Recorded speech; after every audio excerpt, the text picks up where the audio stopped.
Hello friends, welcome to વિશારદ. મિત્રો, આજે આપણે જૂન 2024માં લેવાયેલ UGC net computer science paper અંતર્ગત એક મહત્વના પ્રશ્નની ચર્ચા કરીએ. પ્રશ્ન છે, મેચ લિસ્ટ 1 વિથ લિસ્ટ 2. અહીં લિસ્ટ 1માં ડેટા લિંક લેયર પર કામ આપતા પ્રોટોકોલની યાદી આપેલ છે. A. Channelization protocol, B. Bit oriented protocol, C. Random access protocol and D. Controlled access protocol. અને લિસ્ટ 2માં તેને ઉપયોગી મેથડ્સ આપેલ છે. First Aloha, second TDMA, third reservation and fourth HDLC. મિત્રો, આ પ્રોટોકોલને તેની સાચી મેથડ સાથે પેર કરવાના છે. એ માટે આપણને ડેટા લિંક લેયર અને આ લેયરમાં આવતા data link control, multiple access protocol વગેરે વિશે માહિતી હોવી જોઈએ. તો સૌ પ્રથમ આપણે તે સમજીએ. ડેટા લિંક લેયર બે ડિવાઇસ વચ્ચે ડેટા શેર કરવા માટે આ લેયર ઉપયોગી છે. આ લેયર બે પાર્ટમાં ડિવાઈડ થાય છે. First, data link control. આ એક રિલાયબલ ચેનલ છે જેની મદદથી જુદી જુદી ટેકનિક જેમ કે framing, error control, flow control વગેરે દ્વારા કોઈ ડેડિકેટેડ લિંક પર ડેટાને ટ્રાન્સમિટ કરવામાં આવે છે. સેકન્ડ, મલ્ટિપલ એક્સેસ રિઝોલ્યુશન ઓર પ્રોટોકોલ. મિત્રો, જ્યારે સેન્ડર અને રિસીવર પાસે કોઈ ડેડિકેટેડ લિંક છે ત્યારે ડેટાને ઇઝીલી ટ્રાન્સફર કરી શકાય છે.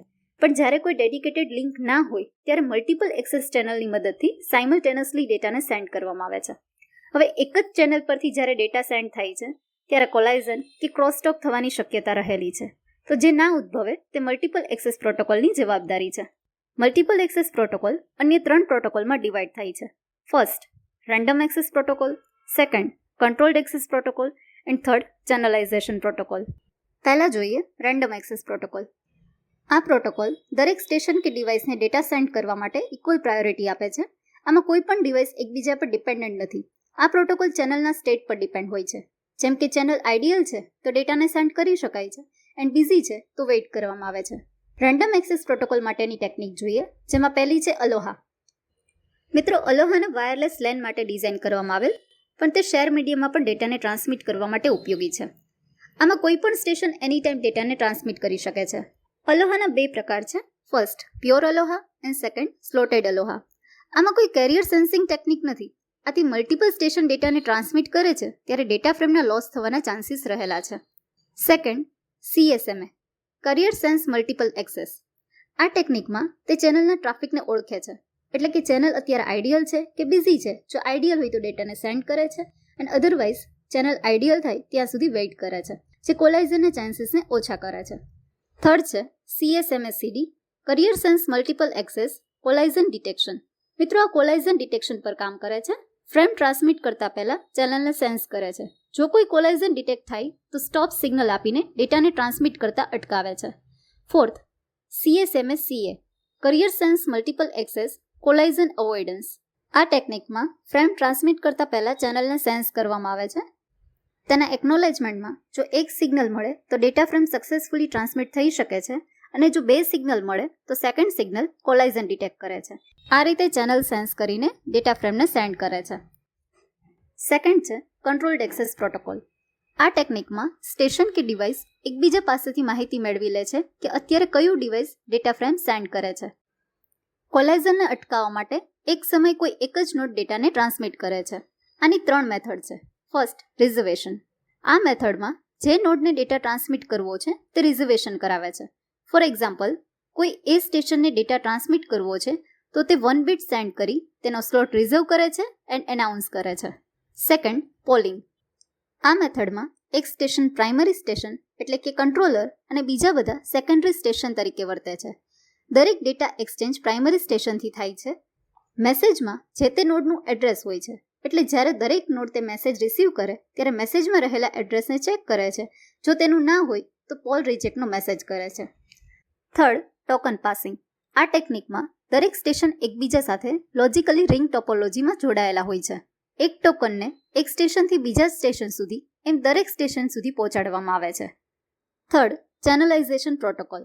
આ પ્રોટોકોલની મદદથી એક બેન્ડવિથને ટાઈમ, ડિસ્ટન્સ કે કોડના આધારે શેરિંગ ચેનલમાં કન્વર્ટ કરી મલ્ટિપલ સ્ટેશનના શેરિંગ એક્સેસ માટે ઉપયોગમાં લઈ શકાય છે. જેની 3 મેથડ છે. First, frequency division multiple access. આ મેથડમાં બેન્ડવિથને ઇક્વલ બેન્ડ્સમાં ડિવાઈડ કરવામાં આવે છે, એટલે મલ્ટિપલ યુઝર્સ એકસાથે ડિફરન્ટ ફ્રીક્વન્સી પર ડેટાને સેન્ડ કરી શકે છે. Second, TDMA, time division multiple access. આ મેથડમાં કોલાઇઝનને અવોઇડ કરવા માટે બેન્ડવિડ્થને ટાઈમ સ્લોટમાં ડિવાઈડ કરવામાં આવે છે, એટલે એકસાથે મલ્ટિપલ યુઝર્સ ડિફરન્ટ ટાઈમ સ્લોટ્સમાં ડેટાને સેન્ડ કરી શકે છે. Third, CDMA code division multiple access. આ મેથડમાં ડેટા ફ્રેમ્સને યુનિક કોડ સિક્વન્સથી સેપરેટ કરવામાં આવે છે. ફોર એક્ઝામ્પલ, એક હોલમાં ઘણા બધા લોકો એકબીજા સાથે વાતચીત કરે છે, પરંતુ બધાની ભાષા જુદી જુદી છે, એટલે એક ભાષા જાણનાર કોઈ બે વ્યક્તિ જ એકબીજા સાથે ઇન્ટરેક્ટ કરી શકે છે. સેમ એવી રીતે આ મેથડમાં યુનિક કોડ જેની પાસે છે એ બે ડિવાઇસ એકબીજાની સાથે ઇન્ટરેક્ટ કરે છે. મિત્રો, આ દરેક મલ્ટિપલ એક્સેસ પ્રોટોકોલની ટેકનિક ડેટા ફ્રેમ્સને એક સ્ટેશનથી બીજા સ્ટેશન પર કોઈ પણ કોલાઇઝન વગર ડેટા સેન્ડ કરવા માટે ઉપયોગી છે.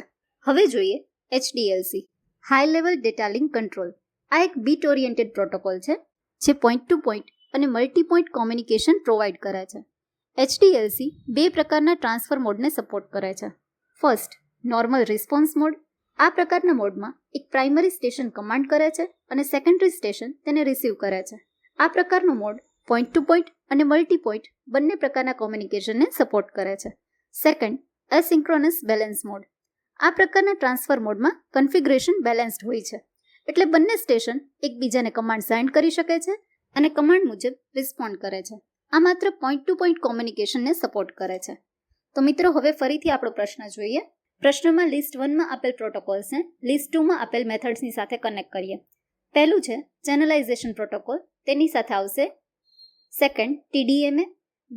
બીટ ઓરિએન્ટેડ પ્રોટોકોલ, એની સાથે આવશે. 4, HDLC. રેન્ડમ એક્સેસ પ્રોટોકોલ, તેની સાથે આવશે ફર્સ્ટ એલોહા. કંટ્રોલ્ડ એક્સેસ પ્રોટોકોલ, તેની સાથે આવશે રિઝર્વેશન. તો આ મુજબ મિત્રો આપણો ઓપ્શન 2 એ સાચો જવાબ આવે છે. ફરીથી મળીશું મિત્રો એક નવા વિડીયોની સાથે. મિત્રો, જો તમને અમારી આ શ્રેણી પસંદ આવતી હોય તો વિડીયોને લાઇક કરો, શેર કરો અને સબસ્ક્રાઇબ કરો Visharad YouTube channel. Join Visharad to be Visharad. Thank you very much.